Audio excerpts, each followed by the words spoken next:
శ్రీ గణేశాయ నమః. ఓం శ్రీ గురుభ్యో నమః. గురువులు స్వామి చిద్రూపానంద స్వామి వారికి, పాచుకొని శర్మ వారికి పాదాభివందనములు, సహాధ్యాయులకు అభివందనములు. ప్రార్థనా స్వార్థాలతో ప్రారంభించుకుందాం. ప్రణామము. ఓం శ్రీ గురుభ్యో నమః. ఓంకారం బిందు సంయుక్తం నిత్యం ధ్యాయంతి యోగినః కామదం మోక్షదం చైవ ఓంకారాయ నమో నమః.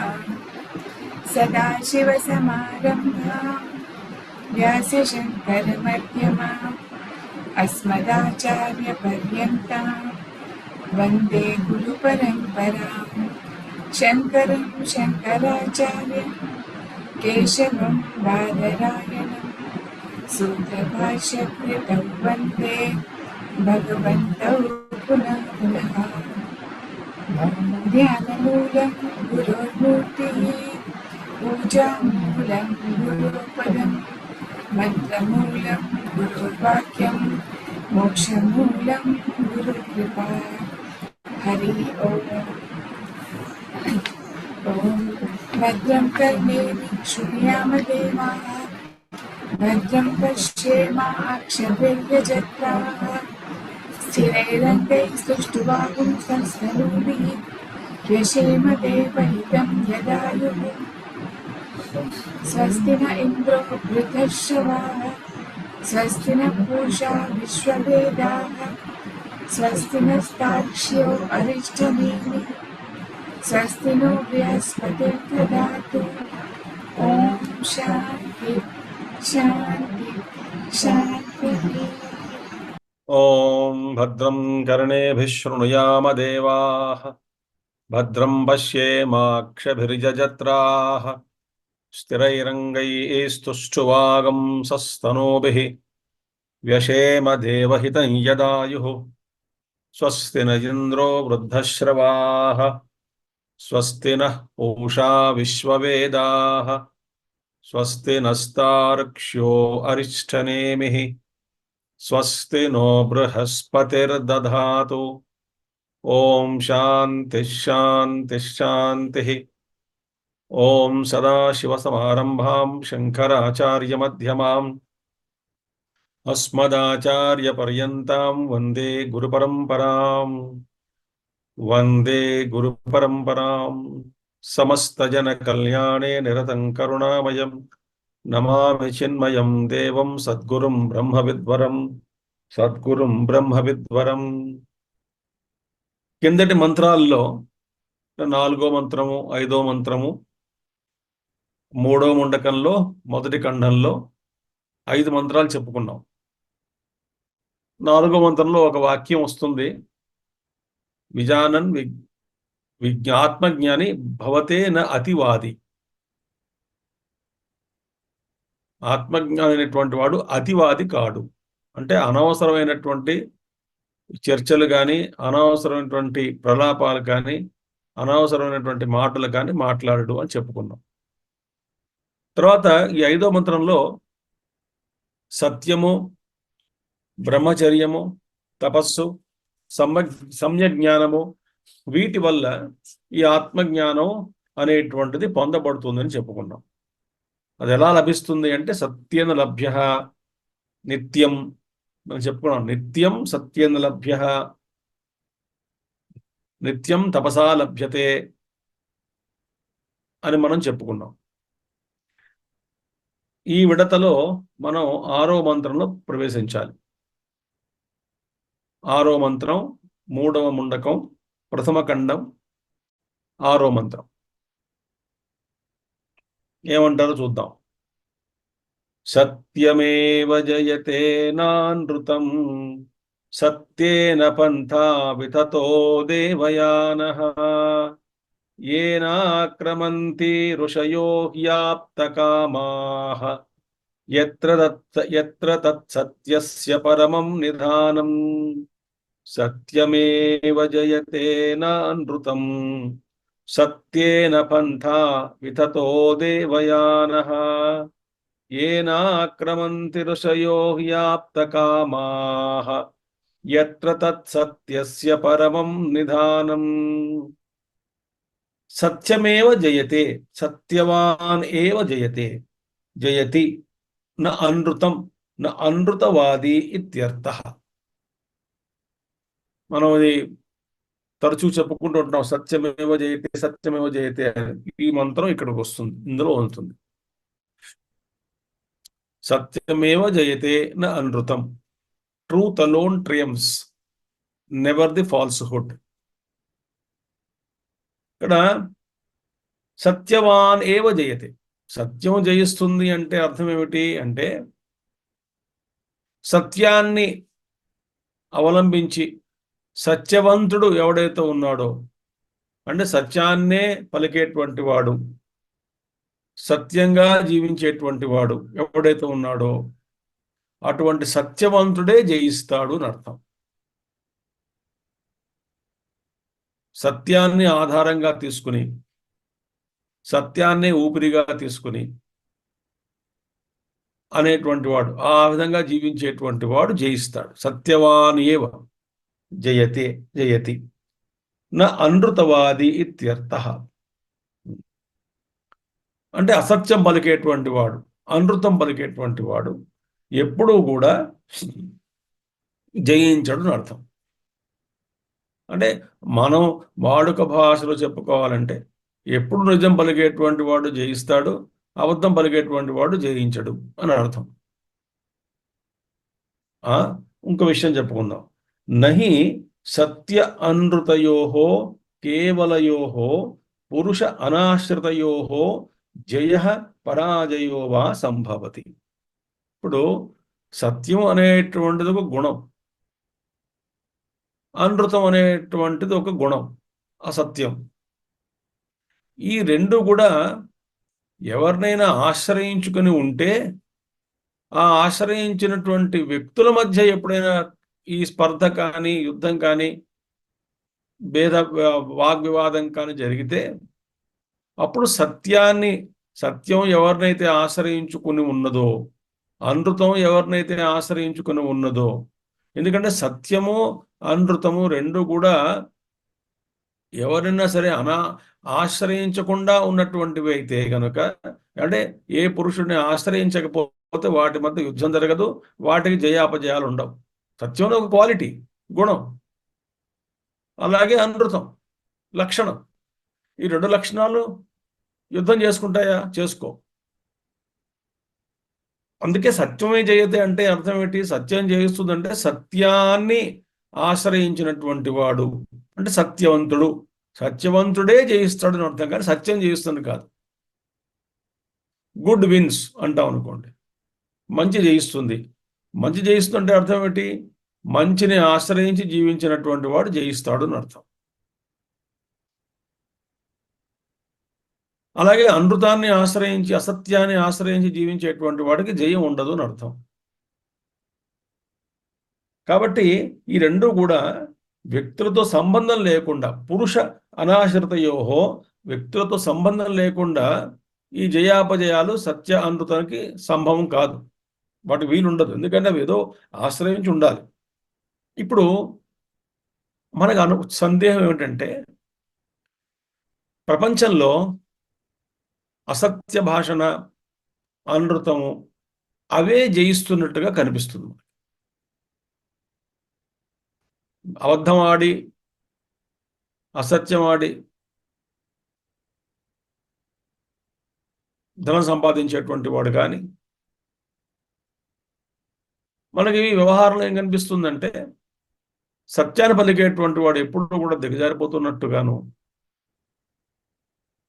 అసత్యాన్ని ఆశ్రయించి జీవించినటువంటి వాడు ఎప్పుడూ జయం పొందుతున్నట్టుగాను అనిపిస్తుంది, కనిపిస్తుంది కూడా. కానీ నిజానికి ఏమిటి? ఎప్పటికైనా సరే సత్యవంతుడే జయిస్తాడు, సత్యమే నిలబడుతుంది, సత్యమే శాశ్వతంగా ఉంటుంది. అనృతం అనేటువంటిది ఉండదు. అదైతే అది ఎప్పుడు తెలుస్తుంది అంటే, కాలక్రమేణా కొన్ని విషయాల్లో సత్యవంతుడు అంటే సత్యాన్ని ఆశ్రయించి ఉన్నటువంటి వాడికి ఫలితాలు కొన్ని విషయాల్లో కొన్ని సందర్భాల్లో వెంటనే రావచ్చు. కొన్ని సందర్భాల్లో సత్యాన్ని తెలుసుకోవడం అనేటువంటిది సమయం పడుతుంది. నిజం నిలకడ మీద తెలుస్తుంది అంటారు. నిజం వెంటనే బయటపడదు. అదొక విషయం. రెండో విషయం ఏంటంటే, అసత్యాన్ని నమ్మి జీవించినటువంటి వాడికి ఏదో వాడు అబద్ధం ఆడి డబ్బు సంపాదించుకున్నాడు, ఆస్తి సంపాదించుకున్నాడు, కీర్తి సంపాదించుకున్నాడు అని మనం అనుకుంటూ వాడి గురించి మనం ఊహించుకుంటూ ఉంటాం. వాడు తృప్తిగా ఉన్నాడు, ఆనందంగా ఉన్నాడు అని. కానీ అంతరంగంలో చూసుకుంటే వాడి అంతఃకరణలో వాడికి ఎప్పుడూ కూడా భయంతో, అసంతృప్తితోటి, ఏదో పొరపాటు అనేటువంటి ఒక భావనతోటి, పశ్చాత్తాపంతో లోపల తప్పిస్తూ ఉంటాడు, బయటపడడు. ఎందుకంటే ప్రతి ప్రాణికి కూడా, ప్రతి జీవుడికి కూడా తప్పు చేస్తే లోపల తప్పు చేస్తున్నాను, చేసాడు అనేటువంటి విషయం అవగతం అవుతుంది. వాటికి ఏ ధర్మశాస్త్రాలు బయట అక్కర్లేదు. అందుకే ధర్మం అనేటువంటిది లోపలే ఉన్నది. ఇవన్నీ చర్చించుకోవాలి అంటే ధర్మం గురించి మనం ధర్మశాస్త్రాలు చదువుకోవాలి. కాబట్టి ఈ ధర్మం అనేటువంటిది అందరికీ తెలుసు. ఏ ఇతర ప్రాణిని కూడా కష్టం కలిగించకూడదు, అబద్ధం ఆడకూడదు, దుఃఖాన్ని కలిగించకూడదు, మనం అన్యాయం చేస్తున్నాం, ఇది అక్రమము అని లోపల ఉన్నటువంటి అంతర్యామి ఆ ఈశ్వరుడు చెప్పకుండా ఉండడు. కానీ మనం వాటిని వినిపించుకోం. ఆ యొక్క వాక్కుని, ఈశ్వర వాక్కుని, ఈశ్వర సర్వభూతానాం అది కాదు, శ్లోకం కాదు, మూడంటే ఇంకొక శ్లోకం ఉంది భగవద్గీతలో. సుహృదం సర్వభూతానాం అంటాడు కృష్ణుడు. ఆ ఈశ్వరుడు ఎవరు? సుహృదం సర్వభూతానాం. సుహృత్ అంటే ఫ్రెండ్. ఆ లోపలే ఉన్నాడు. ఆయన చెప్తాడు ఏ ధర్మం, ఏ ధర్మం అని. కాబట్టి మనకి బయట కనబడుతుంది వాడు ఆనందంగా ఉన్నాడు, ఆస్తులతో ఉన్నాడు అంటే వాడిని అడగాలి. ప్రైవేట్గా కూర్చోబెట్టి పక్కన ఏకాంతంగా ఉన్నప్పుడు, నాయనా నువ్వు సుఖంగా ఉన్నావా అంటే వాడి లోపల ఉన్నటువంటి వాడి బాధ చెప్పుకోగలిగితే, చెప్పాలనిపిస్తే వాడికి అప్పుడు తెలుస్తుంది మనకి. అంతఃకరణలో ఎంతో భయంతో మోసం చేశాను, దొరికిపోతానేమో అన్న భయం. ఆ భయంతో జీవిస్తారు. మనం చూస్తున్నాం ఇప్పుడు వర్తమాన కాలంలో ఏం జరుగుతున్నదో.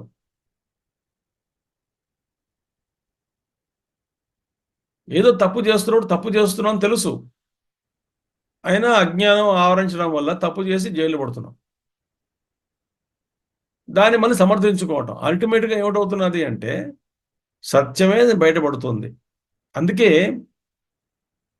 చూడండి, ప్రసిద్ధం లోకే సత్యవాదిన అనృతవాది అభిభూయతే న విపర్యయ. లోకంలో ప్రసిద్ధం ఏమిటి? ఆఖరిగా సత్యమే చేస్తుంది. సత్యవంతుడు చేత ఈ పరావృతం చెందుతాడు. ఎవరు? అనృతంగా ఉన్నటువంటి వాడు. అనృతాన్ని ఆశ్రయించి, అసత్యాన్ని ఆశ్రయించి అసత్యవాది ఎవడైతే ఉన్నాడో, ఈ సత్యవాది వాడిని అభిభూయతే, చివరికి వాడిని అధిగమించి వీడి తేజస్సుతో వాడిని పరాభవానికి గురి చేస్తాడు. అంటే వాడు కింద పడిపోతాడు, గెలుస్తాడు. వీడి మీద, ఈ అసత్యవాది మీద సత్యవంతుడే గెలుస్తాడు ఎప్పుడూను. అది చెప్తున్నారు ఇక్కడ. సత్యవాదిన అనృతవాది అభిభూయతే, ఇది కదా. కాబట్టి ఎవరు గెలుస్తారు అంటే సత్యవంతుడే గెలుస్తాడు. అసత్యవాది ఓడింపబడతాడు సత్యవాది ముందు. అందుచేత సిద్ధం సత్యస్య బలవత్ సాధనత్వం. అందువల్ల సత్యం అనేటువంటిది ఒక బలమైనటువంటి సాధనము సాధన అనేటువంటి విషయాన్ని నిరూపింపబడింది. ఎవరు నిరూపించారు? శృతిమాత. మీరు గమనించారో లేదో, మనకి ఈ సత్యము, తపస్సు, శౌచము, దయ, ఈ 4 పాదాలు ధర్మానికి. ధర్మము అనేటువంటి ఒక ఆవుకి 4 పాదాలు, ధర్మానికి 4 పాదాలు. సత్యము, తపస్సు, శౌచము, దయ, ఈ 4 పాదాలు. మనం కలియుగంలో ఏమంటున్నాం? తపస్సు, శౌచము, దయ అనేటువంటి పాదాలు పోయి కలియుగంలో ధర్మదేవత ఒకటే పాదం మీద నిలబడుతున్నది అంటాం. అది ఏమిటా పాదం? సత్యమే. అందుకే ప్రపంచంలో తపస్సు పోయింది, శౌచం పోయింది, శుచి అది పోయింది, దయ అనేటువంటిది క్షీణిస్తున్నది. దయ లేకుండానే వ్యవహరిస్తున్న ప్రపంచం అంతా కూడా.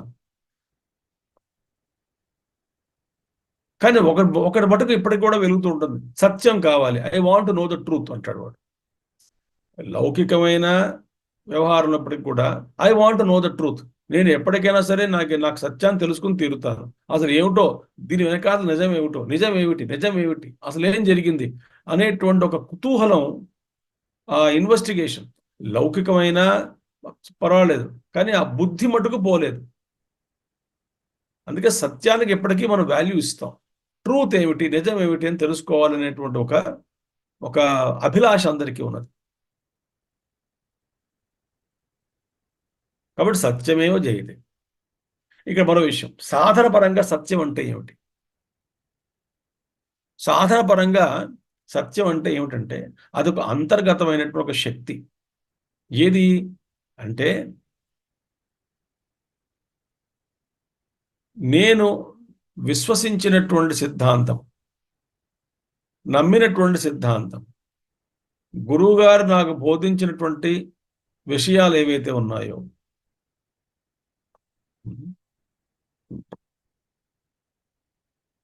అవి నిత్య జీవితంలో యథాతథంగా ఆచరించడం అనేటువంటిది సత్యం. నిజం తెలిసింది నాకు అంటే అది కాదు. నిజం తెలుసుకున్న తర్వాత ఆ సత్యానికి అనుగుణంగా మనం జీవిస్తూ ఉంటే అప్పుడు సత్యమైంది. అది అప్పుడు మనం సత్యవంతులుగా తీర్చిదిద్దబడతాం, సత్యవంతులు అని పిలువబడతాం మన అందరం కూడా.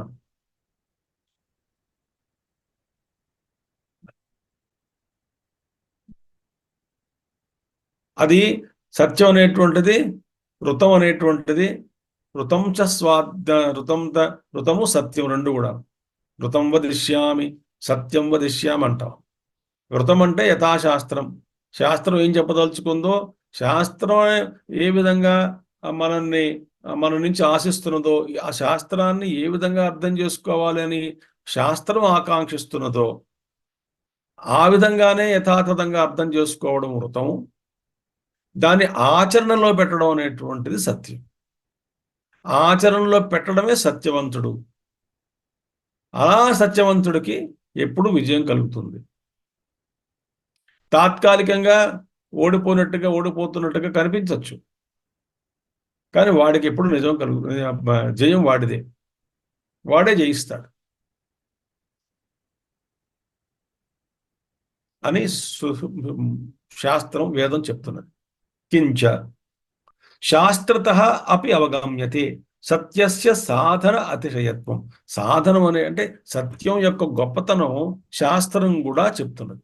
శాస్త్రం అంటే ఇతర ఉపనిషత్తుల్లో ఏమిటది? కథం, ఏ విధంగా? సత్యేన యథాభూతవాద వ్యవస్థయా. సత్యేన యథాభూతవాద వ్యవస్థ అంటే ఉన్నది ఉన్నట్టుగా చెప్పడం అనేటువంటిది.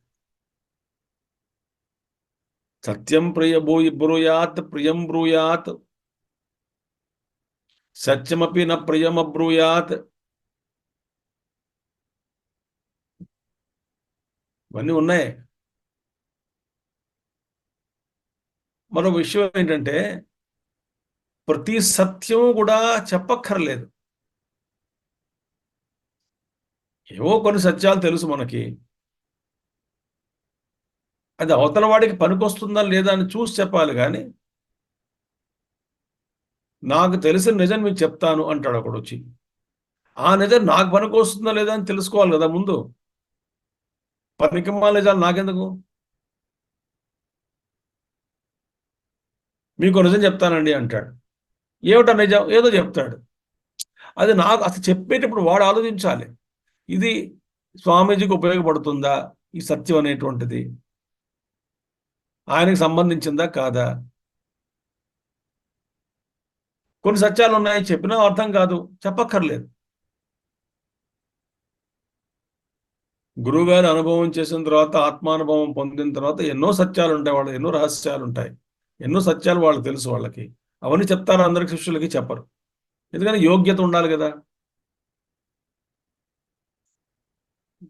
కాబట్టి యథాభూతవాద వ్యవస్థ అంటే ఉన్నది ఉన్నట్టుగా చెప్పడం అనేటువంటి ద్వారా పంథా దేవయానాఖ్య వితత విస్తీర్ణ, అంటే ఉన్నది ఉన్నట్టుగా చెప్పడం వల్ల దేవయానము అనేటువంటి ఒక మార్గం అనబడే మార్గం, అదే సత్యం.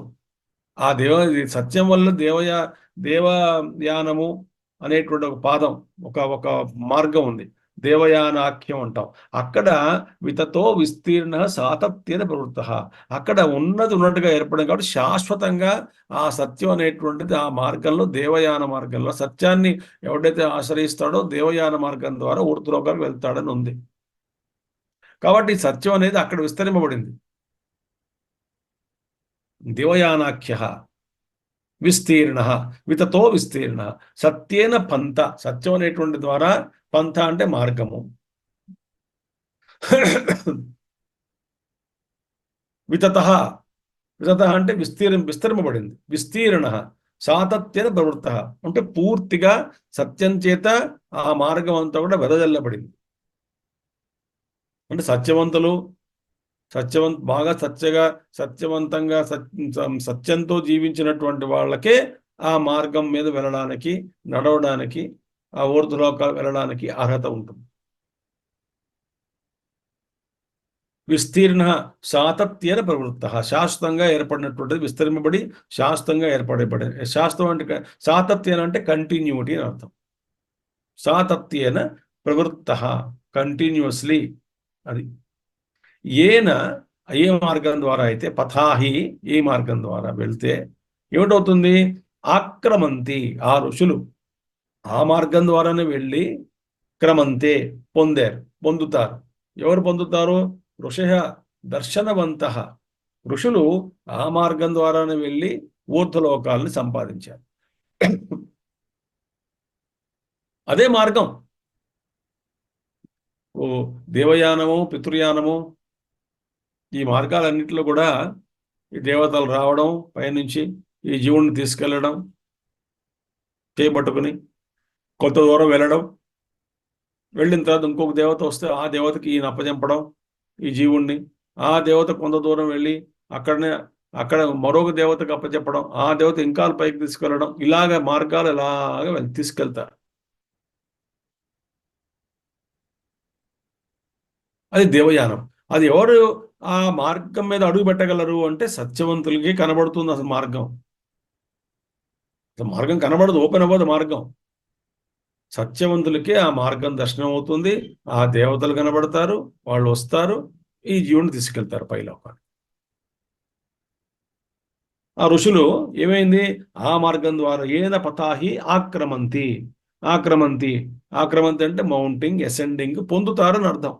వెళుతూ నడుస్తూ, క్రమంతే ఋషులు ఆ మార్గాన్ని వెళ్ళి పొందారు. ఏం పొందారు అంటే నిధిని పొందారు అని వస్తుంది ఆఖరిని. పరం నిధానం, నిధి అంటే ఆత్మజ్ఞానం. అక్కడ ఏన పదాహి ఆక్రమంతి క్రమంతే ఋషులు అంటే ఇక్కడ చూడండి ఎవరు, దర్శనవంత అంటే ఏమిటి, మంత్రద్రష్టార, జ్ఞానవంతులు. ఋషులు జ్ఞానవంతులు, జ్ఞానాన్ని పొందినటువంటి వాళ్ళు. వాళ్ళల్లో ఏమి లేవు చూడండి, కుహక, మాయా, శాఠ్య అహంకార, దంభ, అనృత వర్జిత, ఇవన్నీ వాళ్ళలో లేవు. ఇవి లేకపోతేనే ఈ మార్గం అనేటువంటిది ఏర్పడుతుంది, కనబడుతుంది. ముఖ్యంగా కుహక పరవంచనం, మాయ మాయా మాటలు చెప్పడం, హిపోక్రసీ, మాయా మాటలు చెప్పడం, మాయ. శాఠ్య అంటే పిసినారితనం. జ్ఞానం పంచిపెట్టాలి, మనకు ఉన్నటువంటిది అన్ని కూడా పంచిపెట్టాలి, చెట్టు ఏ విధంగా జీవిస్తుందో అలా జీవించాలి అన్నారు ఒక మహానుభావుడు. చెట్టు ఎలా జీవిస్తుంది? అన్నీ సమాజానికే. పువ్వులు, పండ్లు, కాయలు, ఆ, కొమ్మలు అన్నీ అప్పచెప్పేస్తుంది చెట్టు. ఆ విధంగా జీవించాలి. అది కుహక, మాయా, శాఠ్య అంటే ప్రశ్నార్థనం లేకుండా ఉండడం, అహంకారం లేదు, దంభం అంటే లేనిది చూపించి జీవించడం, ఉన్నది ఉన్నట్టుగా చూపించి గర్వపడితే దాన్ని వ్యానిటీ అంటాం, మానవం అంటాం, మానవం. దంభము అంటే ఏమిటి? మన దగ్గర లేదు, లేనిది ఉన్నట్టుగా చూపించి గర్వపడడం అనేటువంటిది, ఇతరులు మభ్యపెట్టడం అనేటువంటిది దంభం. ఉన్నది కానీ నేను సంపాదించుకున్నాను, నా ప్రయత్నం వల్లే వచ్చింది అనేటువంటి గర్వపడుతూ చూపించేటువంటిది మానము, గర్వం. సో కుహక, మాయా, శాఠ్య, అహంకార, దంభ, అనృతం, అబద్ధం పడడం, మాట్లాడడం, అసత్యం పలకడం, ఇలాంటివన్నీ వర్జితాహి. ఇవన్నీ ఋషులలో లేవు. ఎవరిలో అయితే ఉండవో వాళ్ళే ఈ మార్గం ద్వారా వెళతారు. ఇవన్నీ వాళ్ళు వదిలేసి ఆప్తకామాహ. వాళ్ళు ఎవరు? ఆప్తకాములు. అసలు కా ఈ కోరిక ఉంటేనే అండి సమస్యలు. నేను సంసారం అంటే కోరిక, ఇంకేమీ లేదు. ఒక కోరిక వచ్చిందనుకో,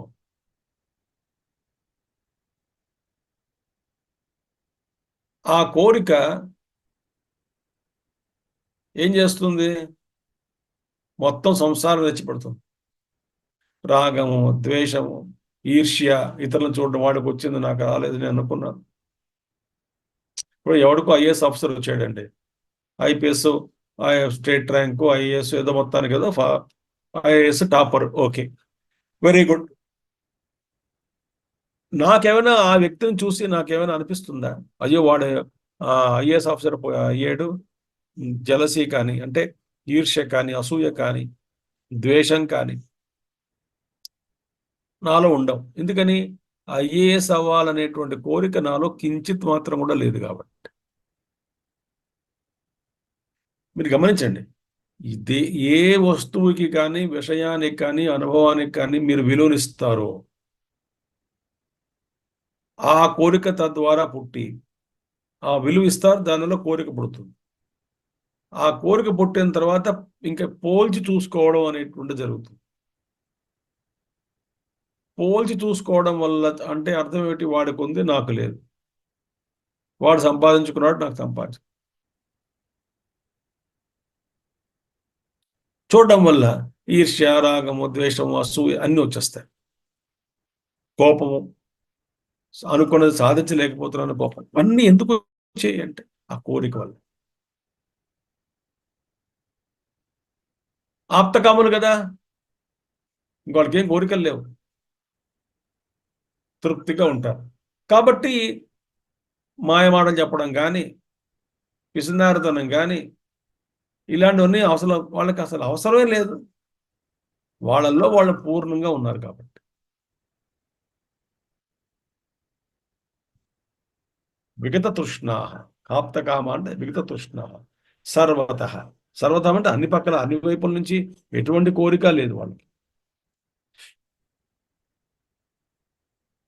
ఎత్ర, యస్మిన్, ఏ మార్గంలో అయితే, తత్ పరమార్థతత్వం, ఆ పరమార్థతత్వం. ఏడ పరమార్థతత్వం?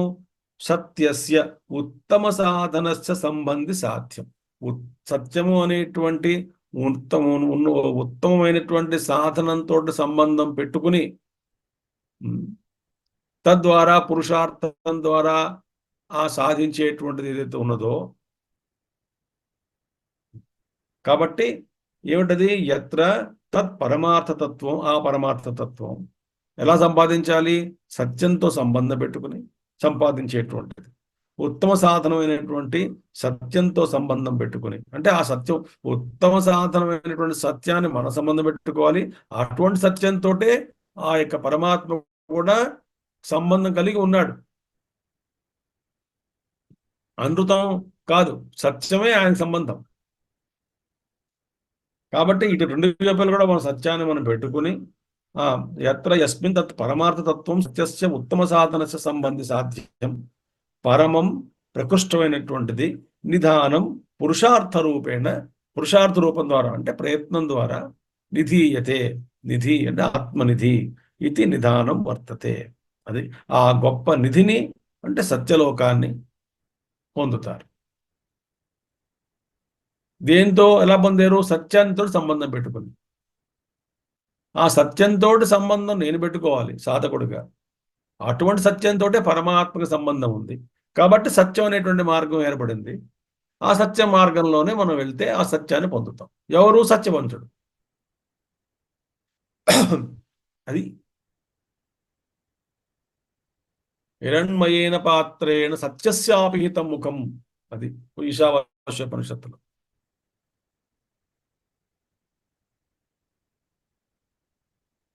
సత్యం యొక్క ముఖాన్ని అపిహితం కవర్ చేయబడింది, కప్పబడింది. అది తీయమంటున్నాడు. సత్యధర్మాయ దృష్టయే.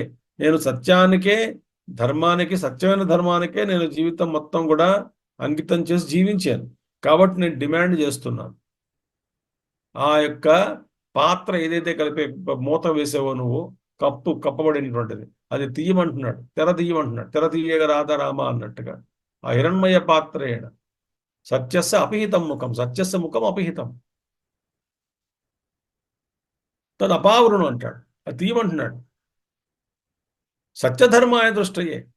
సత్యాన్నే ధర్మంగా స్వీకరించి జీవించినటువంటి వాడైనటువంటి నాకు ఆ యొక్క సత్యాన్ని తెలుసుకోవడానికి చూడడానికి అడ్డుగా ఉన్నటువంటి నువ్వు పక్క తొలగమంటున్నాడు. ఆ అనావరణం చేయమంటున్నాడు. సత్యాన్ని చెప్తున్నాడు.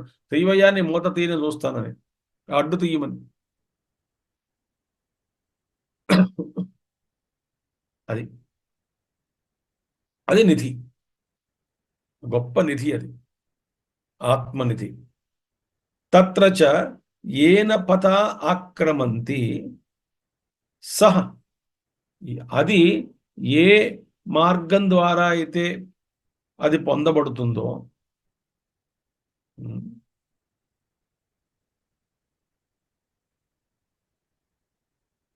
ఉత్తమ సంబంధి సాధ్యం పరమం ప్రకృష్టం విధానం పురుషార్థ రూపేణ దీయతే విధానం వర్తతే. తత్ర ఏన పథ ఆక్రమంతి.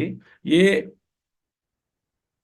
మార్గం ద్వారా అంటే దేవయాన మార్గం ద్వారా దాన్ని మనం పొందుతామో అటువంటి పదం, ఆ పంథ మార్గము సత్యేన వితత అంటే సత్యం ద్వారా, సత్యం చేత వితత అంటే విస్తరింపబడింది అని అర్థం. విస్తీర్ణ అని ఇది పూర్వేణ సంబంధ అంటే సపంత సత్యేన ఆ మార్గం సత్యంతో అది ఎత్ర తత్ సత్యస్య పరమం నిధానం అని చెప్పుకున్నాం కదా.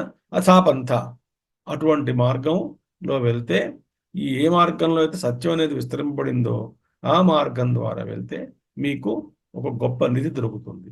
ఆ నిధి పేరేమిటి? ఆత్మజ్ఞానము, ఆత్మతత్వం. కాబట్టి సత్యమే సాధన నా అనృతం. అంటే ఒక మాట చెప్పాలంటే ఈ మంత్రం ఏం చెప్తున్నారండి? సత్యంగా ఉండండి. ఈ కుహక మాయ ఇలాంటివన్నీ వదిలేయాలి. ఎందుకు? ఇప్పుడు అసత్యమైనటువంటి జగత్తుకి వీటి ఎందుకు కష్టపడడం, ఎందుకు మోసం చేయడం, ఎందుకు?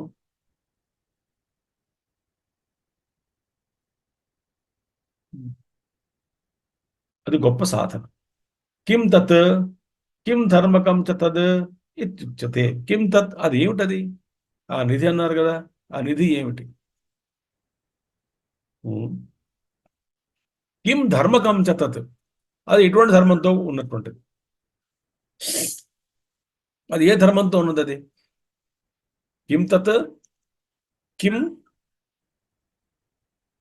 ధర్మకం చ తత్. ధర్మం అంటే లక్షణాలు. ఎలాంటి లక్షణాలతో కూడుకుని ఉన్నది ఆ తత్వం? అది ప్రశ్న. ఇటు చెప్తున్నారు. బృహచ్చ తద్దివ్యమచింత్య రూపం సూక్ష్మాచ్చ తత్సూక్ష్మతరం విభాతి దూరాత్ సుదూరే తదిహంతి కేచ పశ్యత్స్విహైవ నిహితం గుహాయాం బృహచ్చ తద్దివ్యమచింత్య రూపం సూక్ష్మాచ్చ తత్సూక్ష్మతరం విభాతి దూరాత్ సుదూరే తదిహంతికే చ పశ్యత్స్విహైవ నిహితం గుహాయాం. ఇప్పుడు ఆ ఆత్మతత్వం ఏమిటా, నిధి ఏమిటి, ఎలా ఉంది, స్వరూపం ఏమిటి, ఏ లక్షణాలతో కూడుకుని ఉన్నది అది అంటే చెప్తున్నారు. బృహత్ బృహత్తమత్వాత్ బ్రహ్మ.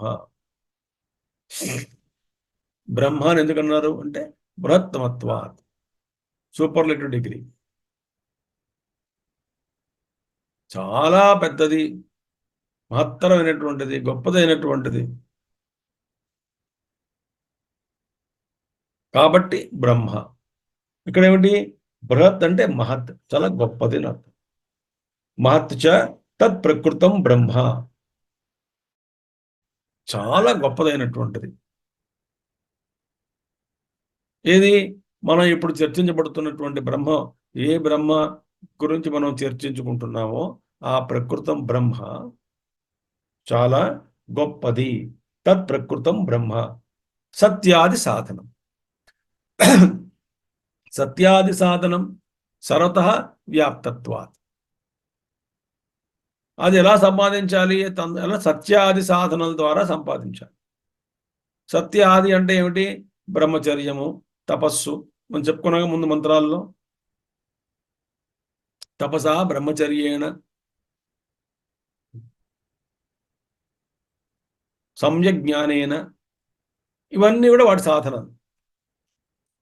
కాబట్టి ఇవన్నీ వీటి ద్వారానే మనం వాటిని సంపాదించాలి. ఏది ఆ ఆత్మతత్వం, సత్యాది సాధనం సర్వతః వ్యాప్తత్వాత్. ఇంకోటి బ్రహ్మ సత్యాది సాధనం, సత్యము అనేటువంటి సాధనం ద్వారా ఏ బ్రహ్మనైతే పొందుతామో ఆ బ్రహ్మ చాలా మహత్తరమైనటువంటిది. ఎందుకని, గొప్పది అంటే అర్థం ఏంటి, సర్వవ్యాప్తత్వ. దేనివల్ల, సర్వవ్యాప్తత్వ, ఎందుకంటే సర్వము వ్యాపించి సర్వత్రా వ్యాపించి ఉన్నది కాబట్టి దాని మహత్తత్వం. ఆ మహత్తత్వాన్ని ఏ సాధన, సత్యాది సాధనం ద్వారా ఏ తత్వాన్ని మనం తెలుసుకుంటామో ఆ బ్రహ్మతత్వం అనేటువంటిది సర్వవ్యాప్తమైనటువంటిది, కాబట్టి మహత్తరమైనటువంటిది, కాబట్టి గొప్పదైనటువంటిది. దానికన్నా మించింది వస్తువు ఇంకొకటి లేదు. బృహచ్చ వ్యాప్తత్వాత్, సర్వవ్యాప్తత్వాత్. రెండవది ఏమిటి, దివ్యం. తద్దివ్యం, తద్బృహచ్చ తద్దివ్యం అంటే ఏమిటి, స్వయం ప్రభం, స్వయం జ్యోతి స్వరూపం. దేని మీద ఆధారపడదు అది స్వయం జ్యోతి స్వరూపం. అనింద్రియ గోచరం అతయేవ న చింతయుతం శక్యతే. రెండవది ఏంటి, అచింత్య రూపం ఉన్నారు కదా, దాని గురించి చింతనం అంటే ఆలోచనకి అందదు. ఏది, బ్రహ్మతత్వం. కాబట్టి ఎందుకని ఆలోచనకు అందదు అంటే అనింద్రియ గోచరం. ఇంద్రియ గోచరం అయితే ఆలోచించవచ్చు దేని గురించి అయినా సరే. ఇంద్రియాలకి అతీతంగా ఉంది కాబట్టి, ఇంద్రియాలతో మనం దాన్ని తెలుసుకోలేం కాబట్టి, ఇంద్రియాలకి అది తెలియబడదు కాబట్టి, అతయేవ న చింతయుతం శక్యతే అస్య రూపం ఇది అచింత్య రూపం. కాబట్టి వాటి గురించి మనం ఆలోచించలేం. ఎలా ఉందో తత్వం తెలుసుకోవడం కష్టం. కాబట్టి అచింత్య రూపం. సూక్ష్మాత్, కానీ చాలా సూక్ష్మం. ఎలా, ఎంత సూక్ష్మం, ఆకాశాదేరపి తత్ సూక్ష్మతరం. ఆకాశమే సూక్ష్మం, ఆకాశం సర్వవ్యాప్తము, ఆకాశం నిర్లిప్తము, ఇవన్నీ చెప్పుకోవచ్చు. ఆకాశంలో కొన్ని అద్భుతమైన గుణాలు ఉన్నాయి. అందుకే ఆకాశవత్ అంటాం మనం. బ్రహ్మ గురించి కూడా ఆకాశవత్ అని పదం వాడతాం మనం, అంటే ఆకాశం వలె అని అంటాం. ఆకాశం వలె ఎందుకని, ఆకాశంలాగా సర్వవ్యాప్తమైనటువంటిది. కానీ ఆకాశం జడం. కానీ ఆకాశం ఒక గుణం ఉంది, నిర్లిప్తం. అన్నీ ఆకాశంలోనే పుడుతున్నాయి, ఆకాశంలోనే ఉంటాయి, ఆకాశంలోనే లయం అవుతాయి. సరిపోయిందా. కానీ ఆకాశం నిర్లిప్తంగా ఉంటుంది, దేనికి అంటుకోదు. కానీ ఆకాశం కన్నా సూక్ష్మం అంటే ఏమిటి చూడండి, చెప్పండి ఇంకా. అంటే ఏమిటి? ఆకాశాదేహి అపి తత్ సూక్ష్మతరం. ఇది సూక్ష్మం అయితే అది సూక్ష్మతరం, ఇంకా సూక్ష్మమైనటువంటిది. అంటే నిరతిశయం, అంటే ఎక్స్ట్రీమ్లీ సెటిల్, చాలా, ఇంకా అంతకన్నా సూక్ష్మమైనటువంటి వస్తువు లేదు. అత్యంత సూక్ష్మమైనటువంటిది బ్రహ్మ. దానికన్నా సూక్ష్మంగా ఏమైనా ఉన్నదా అంటే లేదు. దాన్ని నిరతిశయం అంటాం. అంటే దానిని అతిశయించి ఇంకా సూక్ష్మంగా ఉన్నటువంటిది ఏమీ లేదు కాబట్టి దాన్ని నిరతిశయం అంటాం. సో నిరతిశయం ఈ సూక్ష్మం అస్య. ఎందుకని? సర్వకారణత్వ, అంత సూక్ష్మంగా ఉంది కాబట్టి. కారణం ఎలా ఏంటి? కారణం ఎప్పుడు కూడా కార్యానికి అతీతంగా ఉంటుంది. కారణం ఎప్పుడూ సూక్ష్మమే, కారణం ఎప్పుడు కూడా స్థూలమే. కాబట్టి అన్నిటికీ మూల కారణం కాబట్టి అన్నిటికన్నా సూక్ష్మంగా ఉండాలి. కారణం సూక్ష్మము, కార్యము స్థూలము. సూక్ష్మ స్థూల కారణాలు తీసుకుంటే మనం. సో ఆ సూక్ష్మమైనటువంటి కారణం నుంచి జగత్తంతా ఉద్భవించింది. ఆ కారణం ఎలా, ఆ కారణ స్వరూపం ఎలా ఉంది అంటే సర్వవ్యాప్తమైనటువంటిది కాబట్టి కారణం, కాబట్టి అత్యంత సూక్ష్మమైనటువంటి. సర్వకారణత్వాత్ విభాతి వివిధం ఆదిత్యచంద్రాది ఆకారేణ భాతి దీప్యతే.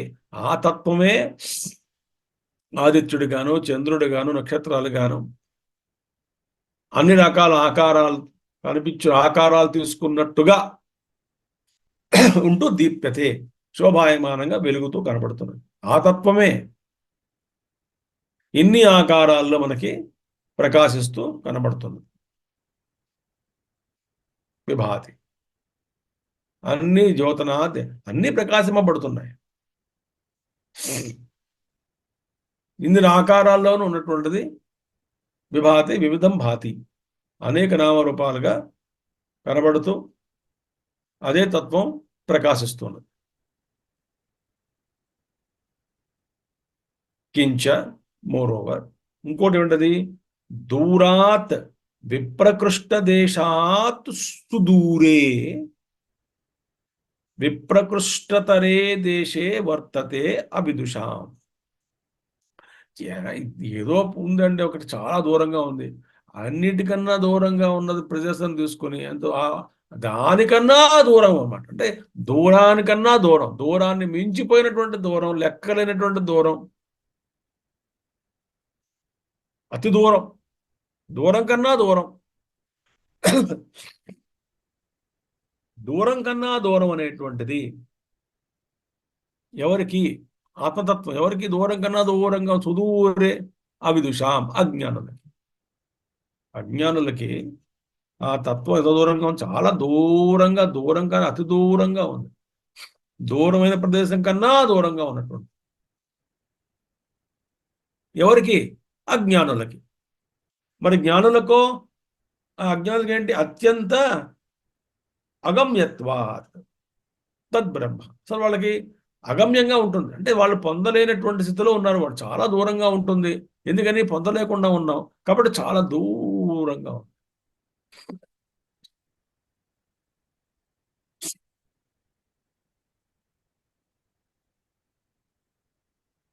మనకి డాక్టర్లు కొంతమంది పేషెంట్స్కి ఎప్పుడైనా ఆపరేషన్ అయిన వాళ్ళు కానీ, లేదా పెరాలిటిక్ స్ట్రోక్ వాళ్ళకి కానీ, ఆపరేషన్ పెరాలిటిక్ స్ట్రోక్ కానీ, కాలు ఆపరేషన్, మొత్తం పేషెంట్స్కి అడుగులు వేయలేరు.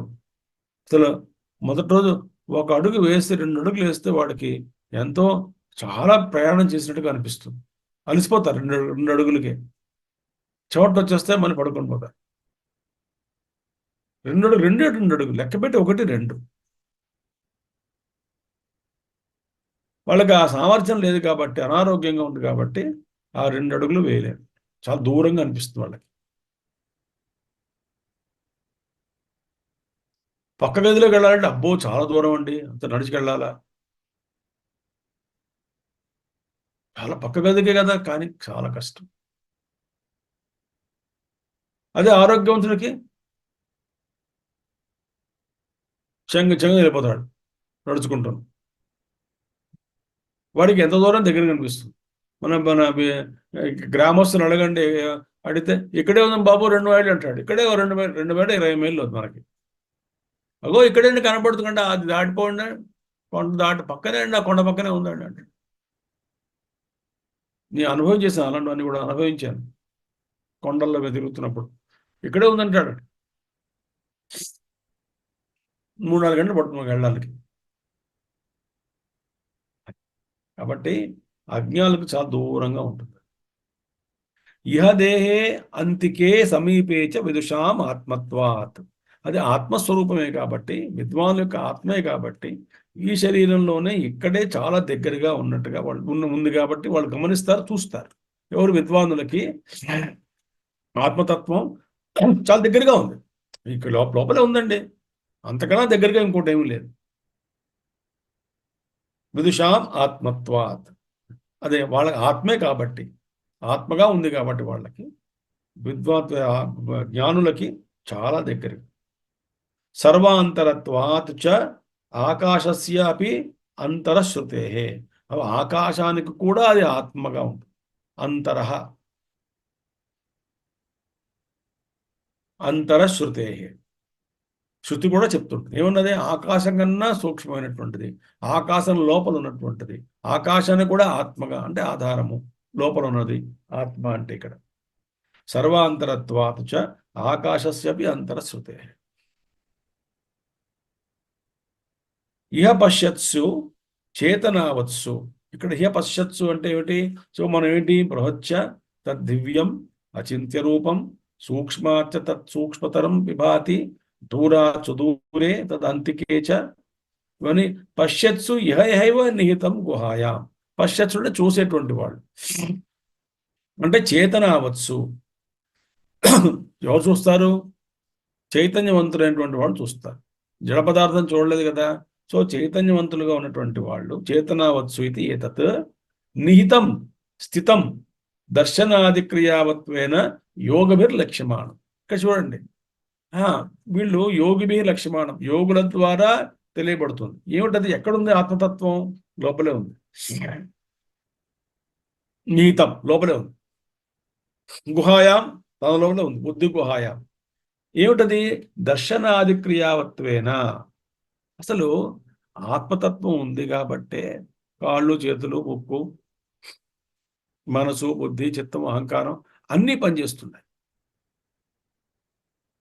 అంటే ఇవన్నీ క్రియలు ఉన్నటువంటి వాడుగా కనబడుతున్నాడు ఆత్మతత్వం. ఈ క్రియలు ఉన్నాయి అంటే ఈ క్రియలు కలవాడుగా ఉన్నాడు లోపల. లా క్రియలు వాడి నిష్క్రియుడు, కానీ వాడి సమక్షంలో ఇవన్నీ జరుగుతున్నాయి. ఇవన్నీ జరుగుతున్నాయి అంటే వాడు ఉన్నట్టు అర్థం. అక్కడ ఆత్మతత్వం ఉంది కాబట్టి ఇవన్నీ జరుగుతున్నాయి. కాబట్టి ఇవన్నీ జరుగుతున్నాయంటే అర్థం ఏంటి? లోపల అంతరాత్మలో లోపల ఆత్మతత్వం ఉన్నది అని అర్థం. ఏ విధంగా అయితే ఫ్యాను లైటు అన్ని పనిచేస్తున్నాయి అనుకోండి, అంటే కరెంట్ ఉందని అర్థం. ఇన్వర్టర్ అండి, ఇన్వర్టర్ అన్న పవరే కదా, పవర్ ఉందని అర్థం. అదేవిధంగా అన్ని చేతులు కాళ్ళు ముక్కు చెవులు కళ్ళు అన్ని పనిచేస్తున్నాయి అంటే ఆ లోపల ఆత్మతత్వం ఉంది కాబట్టి ఇవన్నీ పనిచేస్తున్నాయి. అది యోగులు దర్శిస్తారు. ఏ విధంగా దర్శిస్తారు? ఈ క్రియల ద్వారానే ఆత్మతత్వాన్ని వాళ్ళు చూస్తున్నారు. ఈ క్రియలు జరుగుతున్నాయంటే లోపల ఉన్నది. కాబట్టి వాళ్ళు ఏం చేస్తారు? యోగులు కొన్ని సాధనలో ఆ లోపల ఉన్నటువంటి క్రియల మీద దృష్టి పెడతారు. ఈ లోపల ఉన్న క్రియలు అంటే తనంతా తానుగా జరుగుతున్నటువంటి క్రియలు ఉంటాయి కొన్ని. గుండె కొట్టుకోవడం, రక్త ప్రసారణం, ఊపిరి తీసుకోవడం, వదలడం. ఈ క్రియలు ఎవరు చేస్తున్నారు ఈ క్రియలు అని వాళ్ళ యోగులు దృష్టి పెడతారు. వాళ్ళు తెలుసు వాళ్ళకి ఈ క్రియలన్నీ జరుగుతున్నాయి అంటే జరిపించేటువంటి వాడు ఒక చైతన్యం ఉన్నది లోపల. నా ప్రమేయం లేకుండా జరుగుతున్నాయి ఇవన్నీ కూడా, క్రియలన్నీ కూడా జరుగుతున్నాయంటే అర్థం ఏంటి? లోపల అక్కడ ఆత్మతత్వం ఉంది. క్వహ క్వ ఎక్కడ? గుహాయ బుద్ధి లక్షణాయ. ఎక్కడున్నాడు? బుద్ధిలో ఉన్నాడు. బుద్ధి గుహలో పరమాత్మ కూర్చున్నాడు. ఆయన కూర్చోవడం వల్లే ఈ బుద్ధి, మనసు, ఇంద్రియాలు, ప్రాణము అన్ని పనిచేస్తున్నాయి. అది నేను గ్రహిస్తున్నాను. గుహాయాం బుద్ధి లక్షణాయాం తత్ర హి నిగూఢం లక్ష్యతే విద్వద్భిః. అది విద్వానులు ఏం చేస్తారు? వాళ్ళు తెలుసుకున్నారు, అక్కడే ఉంది, అక్కడే లక్ష్యతే, అక్కడే వాళ్ళకి ఆ ఆత్మతత్వం తెలియబడుతుంది అనేటువంటి జ్ఞానం విద్వానులకు ఉంది. ఆ జ్ఞానులు తెలుసుకున్నారు. ఎక్కడ తెలుసుకోవాలంటే బుద్ధి గుహలోనే ఆత్మతత్వాన్ని తెలుసుకోవాలి. ఎవరి బుద్ధి గుహలో? అందరూ కూడా తమ తమ బుద్ధిలో ఉన్నటువంటి ఆ గుహలో ఆత్మతత్వాన్ని తెలుసుకోవాలి, కానీ బయట ఎక్కడా లేదు. అదే ఉపలబ్ధి స్థానము. తత్రహి నిగూఢం, అక్కడే నిగూఢంగా ఉన్నట్టుగా విద్వాంసులచే తెలియబడుతుంది. లక్ష్యతే విద్వద్భిః తథాపి అవిద్యయా సంవృతం సత్ న లక్ష్యతే తత్రస్థమేవ అవిద్వద్భిః. అవిద్వాను ఉన్నారు కదా, అజ్ఞానులు. వాళ్ళు ఈ అజ్ఞానులు అవిద్య చేత కప్పబడడం వల్ల అవిద్యయా సంవృతం సత్, అవిద్య చేత, అవిద్య అనేటువంటి పొర చే కప్పబడడం వల్ల ఎవరు? అజ్ఞానులు. అక్కడ ఆత్మతత్వం అక్కడే ఉన్నప్పటికీ, తమలోనే ఉన్నప్పటికీ, బుద్ధిలోనే ఉన్నప్పటికీ న లక్ష్యతే, వాళ్ళు తెలుసుకోలేకపోతున్నారు. తెలియబడదు, వాళ్ళకి తెలుసుకోలేరు. ఎందుకని? అక్కడే ఉంది, కానీ అజ్ఞానం అనేటువంటి ఆవరణం ఉంది కాబట్టి అక్కడే ఉంది. అందుకే నేను దేవుణ్ణి నమ్మనండి అంటాడు ఒకడు. అసలు ఈ వాక్యం చెప్తున్నాడు అంటేనే వాడి వల్ల. I don't believe in God అన్నవాడు కూడా ఆ లోపల గాడ్ వల్లనే చెప్తున్నాడు ఆ వాక్యాన్ని. చనిపోయిన వాడు చెప్పగలడా? నేను దేవుణ్ణి నమ్ముతానని చెప్పలేడు, నమ్మనని చెప్పలేడు. కాబట్టి ఈ క్రియలన్నీ కూడా జరుగుతున్నాయి అంటే ఆ లోపల ఉన్నటువంటి ఆత్మతత్వమే కారణం అని చెప్తున్నారు. అది ఇప్పుడు ఆత్మని పొందాలి. దానికి ఏమిటి కారణం? ఏమిటి? పునరపి అసాధారణం తదుపలబ్ధి సాధనం ఉచ్యతే. చాలా అసాధారణం. అసాధారణం అంటే చాలా గొప్పదైనటువంటి సాధన చెప్తున్నారు. దేనికి? ఆత్మతత్వాన్ని పొందడానికి సాధన ఏమిటి? ఇది మనం రేపు చూద్దాం. తొందరేం లేదు మనకి. ఇది న చక్షుషా గృహేదే నాపి వాచ అన్యై దేవై తపసా కర్మణ వా జ్ఞాన ప్రసేదం విశుద్ధత్వ ప్రతస్తుతం పశ్యతే నిష్కలం ధ్యాయమాన. వీటి గురించి మనం రేపు చర్చించుకుందాం. ఈ సాధన ఏమిటి? అసాధారణమైన సాధన ఆత్మతత్వాన్ని తెలుసుకోవడానికి. అది రేపు మనం చూద్దాం. Okay, today I'll stop here. ఓం పూర్ణమదః పూర్ణమిదం పూర్ణాత్ పూర్ణముదచ్యతే పూర్ణస్య పూర్ణమాదాయ పూర్ణమేవావశిష్యతే. ఓం శాంతి శాంతి శాంతి. హరి ఓం శ్రీ గురుభ్యో నమః. హరి ఓం సద్గురునాథ్ మహారాజ్ की जय.